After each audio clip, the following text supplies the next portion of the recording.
Percy was working in the yards, busily shunting trucks.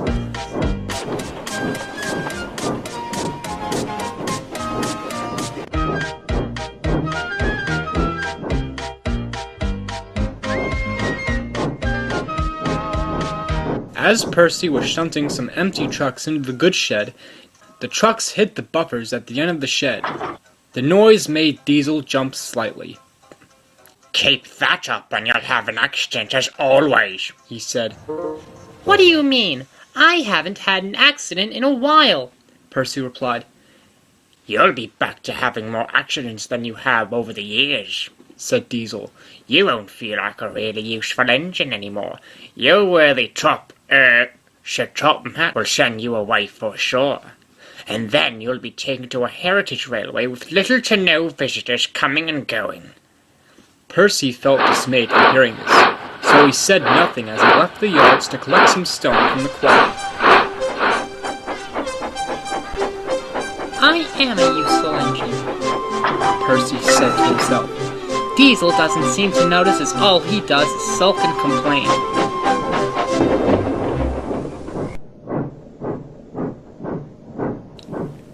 Percy backed down onto the train, and the trucks followed so quietly so as not to start their tricks immediately. Percy was making good time on his way to the harbor, and as he passed Maithwaite, the trucks began their tricks. "On! On! On!" They yelled. They pushed Percy past the signal box, and Percy was in a state of shock. He tried to put every ounce of weight against the trucks, but it was no good due to the weight of the stone in the trucks.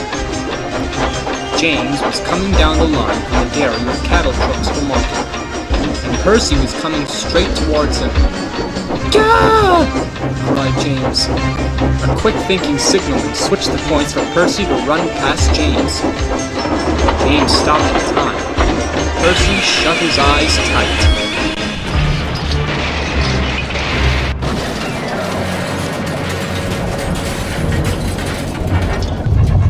The driver and fireman had jumped clear, but Percy was too depressed to say anything thanks to what Diesel said earlier.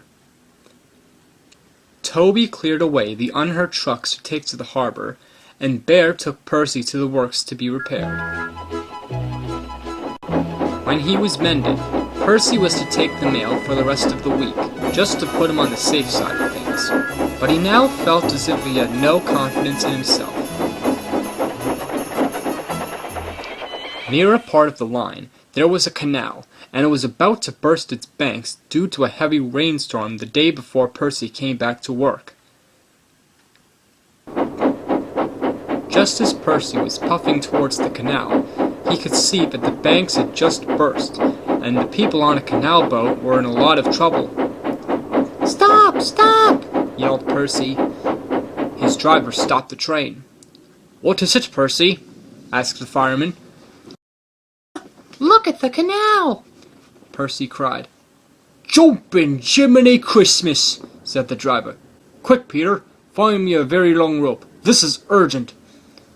So Percy's fireman went to a nearby cottage, whose owner thankfully had a long rope, and with no time to waste, the crew tied one end of the rope to Percy's buffer, and they threw the other end to the canal boat.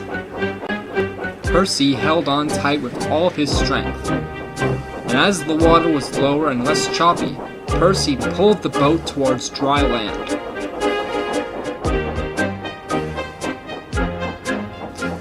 At last the canal boat was safe, and so were the people on it.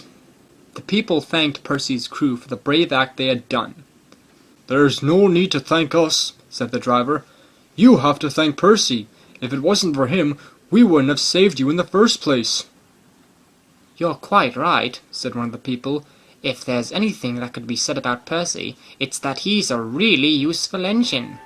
"Why, yes, thank you very much," said Percy, who felt more confident than ever.